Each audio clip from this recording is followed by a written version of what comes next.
I'm Andrea Cooley, one of the owners of Des Moines Mom, and today we are talking about back to school anxiety with Kim Roberts, a psychiatric nurse practitioner with Blank Children's Hospital. It's August, it's time for kids to go back to school, and moms are probably counting down the days, but it's not uncommon for kids to have some anxiety or just some nerves about going back to school. What kind of things can parents look for, Kim, as their kids are getting ready to go back to school? Sure. So I think it's important to realize that anxiety is a normal part of changes in our transitions from the summer to fall, with school starting, and then school breaking out for the summertime too. We see those shifts. By and large, there's 10 to 20% of children have anxiety disorders at some point in their childhood. We've seen a larger prevalence that, or at least more attention brought to it after the COVID pandemic. There's more social media presence in children. So we're very mindful more about talking about cyberbullying and Yes. just social media safety in general. So I think that that is already compounding anxiety that we've seen in children that feel pressure for good grades, pressure for being a good athlete, just anything that just comes along with growing up and being back to school. Some of the things that we look for, it kind of depends on the age. Overall, we want to remind parents that changes in mood can be temporary. So if it's lasting longer than a few weeks, or it seems like it's much extreme shift in their behavior or their moods, then to reach out.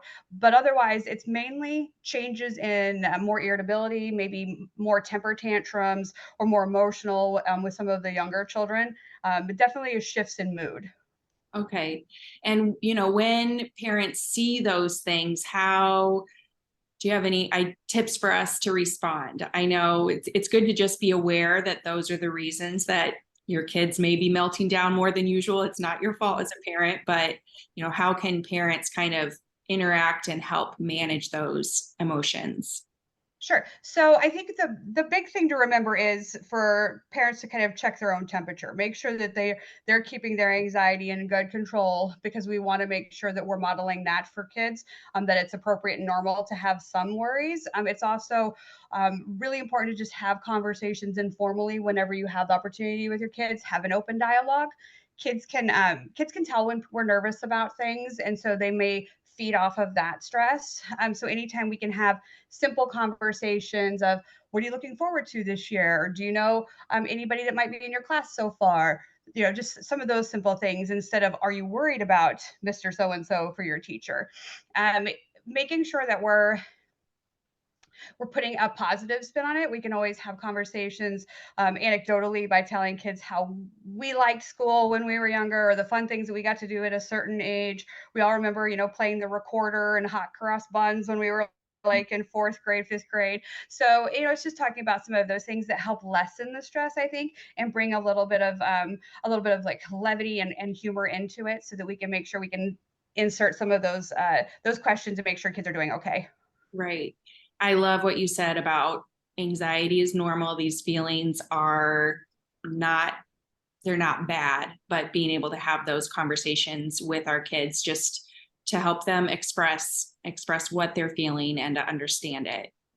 Yeah, I think it's also important that we start working on a routine, or at least we not let our routine get so out of whack during the summertime.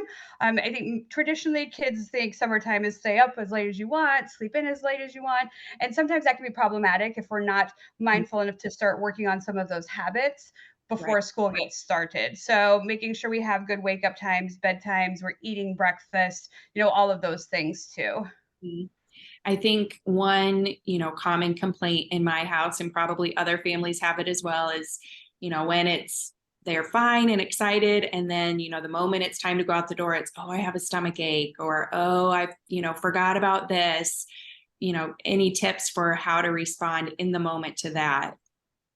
Sure, and I would say, I expecting that would be normal. Some kids will have headaches or stomach aches. Some kids will have some unexplained pain, and they just seem kind of like whiny or mopey in general. We recommend generally to encourage kids to push through it. We don't want to create maybe some bad habits there, and certainly it can be harder to get caught back up if you miss too many days in a row. Yeah, I think that's a good tip. Now, when, you mentioned to keep an eye on the symptoms that, hopefully they alleviate after a couple of weeks, but if they're not alleviating and, you're getting calls from the school or it's just a fight every morning to get them to go to school, is that when you would suggest seeking additional help, or are there other symptoms for a parent to pay attention to that it might be a bigger issue? Sure. So I think that it's important to really kind of understand why your child might not be going to school. If it's the headaches or the stomach aches, that would be a conversation to have with your primary care, your pediatrician. They might have some recommendations before coming to see them or scheduling with them.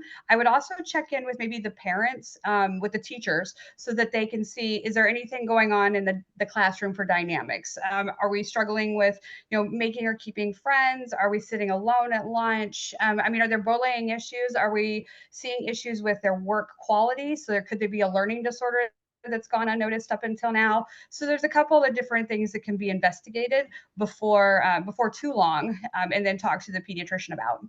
Okay. I think those are all really helpful tips. Is there anything else for parents to, just remember or consider? Um,